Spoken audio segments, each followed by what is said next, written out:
O destaque agora, Lula se juntou ao STF e ao presidente do Senado, Rodrigo Pacheco, na luta contra o voto impresso auditável. Nas redes sociais ele afirmou o seguinte, aspas, voto impresso é voltar para a época dos dinossauros. Se fosse possível roubar na urna eletrônica, jamais um metalúrgico teria sido eleito presidente da República. Eleição roubada foi a do Bolsonaro, que foi eleito com fake news, sem participar de um único debate. Fecho aspas.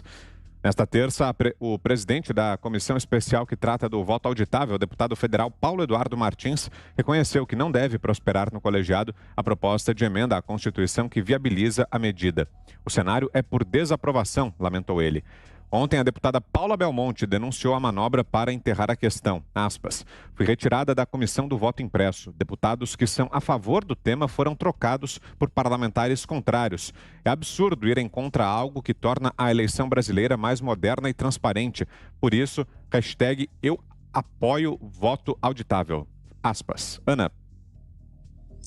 Esse tweet da deputada é gravíssimo, isso precisa ser apurado, porque eles são legisladores que estão lá pelo voto direto do povo, e isso que ela relata aí é gravíssimo, porque absolutamente todas as facções no bom sentido do nosso tecido social, todas elas precisam ser representadas.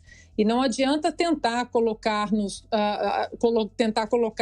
apenas os deputados da bolha anti-voto auditável, que não é o que representa aqui fora. Eu vou repetir, mais uma vez eu falo, eles têm a ladainha que eles ficam repetindo, a gente fica repetindo aqui também. Essa pauta do voto auditável não é pauta de presidente Jair Bolsonaro, isso é uma pauta do povo. Nós, brasileiros, queremos isso, mais uma camada de transparência nas urnas eletrônicas. E esse tweet aí do ex-presidiário Lula, isso é uma falácia, é uma mentira, porque ninguém está voltando à época dos dinossauros, e como isso casa com a falácia do ministro Barroso dizer que isso é um retrocesso, o voto impresso, que nós estamos voltando para as cédulas de papel, o que é uma mentira. Ninguém está voltando para as cédulas de papel. As urnas eletrônicas continuam, nós queremos apenas mais uma camada, a gente vai repetir, a gente vai ser chato também, queremos mais uma camada de voto impresso auditável sob escrutínio público. E para aqueles que sempre falam assim, mas os votos nos Estados Unidos no papel deram errado.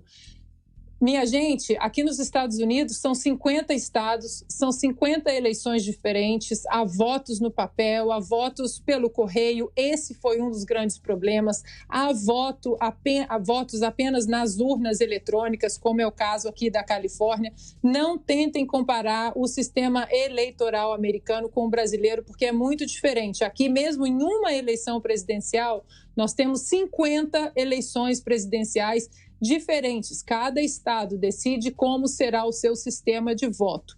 No Brasil não é assim, o povo está demandando o voto auditável, essa segunda camada de proteção, e é impressionante, não é nem difícil de entender, a gente sabe muito bem as razões. O pânico que essa possibilidade dessa segunda camada está gerando em ministros da Suprema Corte, em deputados, parlamentares, senadores da oposição. Por que esse pânico? Por que esse pânico contra o voto auditável? Vamos continuar trabalhando nisso, e isso que a deputada relatou aí é um absurdo e precisa ser investigado. Usa. Eu vou falar aqui aos lobistas contra esse aprimoramento do sistema eleitoral brasileiro. Vocês acham que isso vai dar certo? Pensem bem. Ministros do Supremo Tribunal Federal, à luz do dia, passeando em direção a líderes políticos para fazer um embargo na base do lobby, para fazer um embargo como a deputada Paula Belmonte está mencionando aí, na base de operar a comissão, trocar integrantes de comissão, tendo como porta-voz desta maravilha de obstáculo a um aprimoramento ninguém menos que Luiz Inácio da Silva, um doutor em ladruagem. Vocês têm um garoto propaganda falando de roubo de eleição, que é um doutor em ladruagem. Vocês acham que a sociedade não está percebendo nada disso? Vocês acham que a sociedade está segura, ouvindo aquela cantilena de vocês, de que a vida vai piorar, né? Todo esse parnasianismo que vocês vão trazendo aí, que abandonaram completamente a lógica, a técnica, né? Para fazer uma campanha de retórica e de pressão política. Então, repito a pergunta, vocês acham que isso vai dar certo? Vocês acham que o país que já expressou o seu anseio por uma salvaguarda de segurança eleitoral, vendo esse movimento ostensivo de vocês, inclusive vocês, a parte aí dos ministros do STF e do presidente do TSE, que compõem aquela manobra de casuísmo que reabilitou o Lula para essa mesma eleição. Vocês acham que o povo brasileiro não está ligando esses pontos? Vocês acham que o povo brasileiro não está percebendo esta sinfonia de vocês? Então, repito, vocês acham que isso vai dar certo? Vocês não acham que, se vocês tiverem êxito nesta manobra artificial e bruta, vocês correm o risco de convulsionar este país?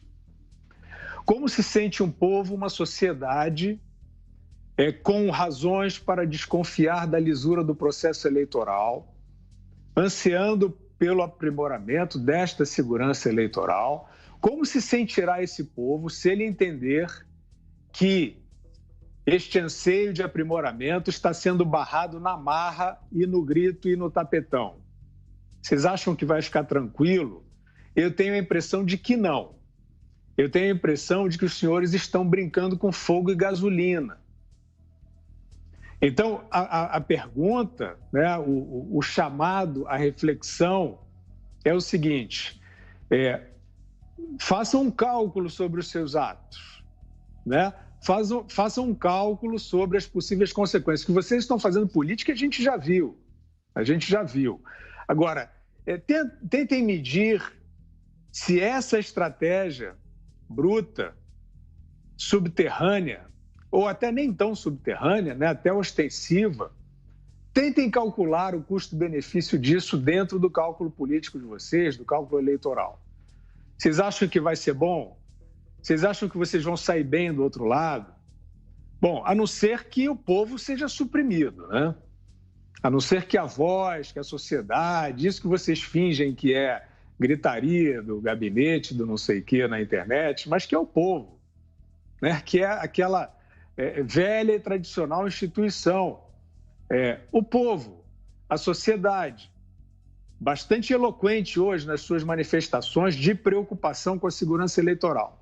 Os senhores acham que os senhores vão sair bem do outro lado, que o povo vai pedir licença e sair do processo e deixar com que vocês decidam tudo num gabinete? Eu tenho a forte impressão de que não. Cristina. Fiz questão, enquanto vocês falavam, de acessar aqui o canal do TSE no YouTube para ver como é que está o número de dislikes naquele primeiro vídeo do ministro Barroso fazendo a campanha da segurança da urna eletrônica. Tem quase 500 mil de visualizações aqui, 5 mil likes e 89 mil dislikes. Aí eu fui dar uma olhada aqui na repercussão no Twitter, as tias do Zap, que também estão no Twitter, dizendo o seguinte: olha que pertinente a colocação aqui, Dona Zélia é o nome do perfil. Se os líderes das pesquisas estão tão confiantes com suas eleições em 2022, qual o medo de um sistema auditável? E tem gente fazendo campanha já, eu acho bem pertinente essa aqui: deputado que votar contra o voto impresso não vai ter o meu voto. Ajude a compartilhar. Por que estão com tanto medo, né? E se é para usar uma palavra ali usada pelo ex-presidente Lula, que é o do tempo do dinossauro, a gente tem visto aí nos últimos dias muita gente relembrando o que foi lançado junto com a urna eletrônica, que é tão segura e tão moderna, o disquete. Nossa, tem 2 gerações aí já que sequer sabem o que é disquete. O disquete era uma mídia moderníssima no momento em que foi lançada a urna eletrônica. A gente continua competindo em segurança aqui com Butão e Bangladesh. Parabéns para o Brasil, né? O BBB, os 3 países com B aí que continuam tendo a urna eletrônica como total segurança de eleições e sem garantia de auditagem com um comprovante impresso. É importante a gente lembrar também dessa campanha muito estranha feita por autoridades de outros poderes da República, né? Especialmente do Judiciário mesmo, para confundir a população que voto impresso apenas porque a palavra impresso remete a papel seria o mesmo que cédula de papel quando não tem nada a ver com aquele sistema. Nós, né, Fiuza, que somos jornalistas da antiga, cobrimos várias eleições ainda pelo voto de papel, fomos como eleitores votar em cédula, sabemos sim que aquilo seria um retrocesso, mas que similaridade há em você chegar no local da votação, pegar uma cédula de papel, ir lá para a cabine, preencher um xizinho nos nomes dos candidatos e depois na frente do mesário dobrar e botar na urna aquele voto? Que semelhança tem isso com um comprovantezinho que sai impresso da urna eletrônica e não passa pela mão do eleitor? Ele só confere ali se o voto dele está correto e aquilo cai já numa urna fechada, lacrada, para, se for preciso, auditar depois. Então, é muita confusão, é muita movimentação, é muito ativismo judiciário, né? O ministro Alexandre de Moraes, ministro Fachin, indo se encontrar com líderes partidários, líderes de partidos no Congresso para fazer acordos para que aquelas bancadas votem contra. Por que isso? Por que tanto medo de auditar? É tudo muito estranho. Algo mais, Ana? Quer completar? Só para fechar essa pauta aqui, as aspas, né, do José Dirceu: vamos tomar o poder, que é diferente de ganhar a eleição.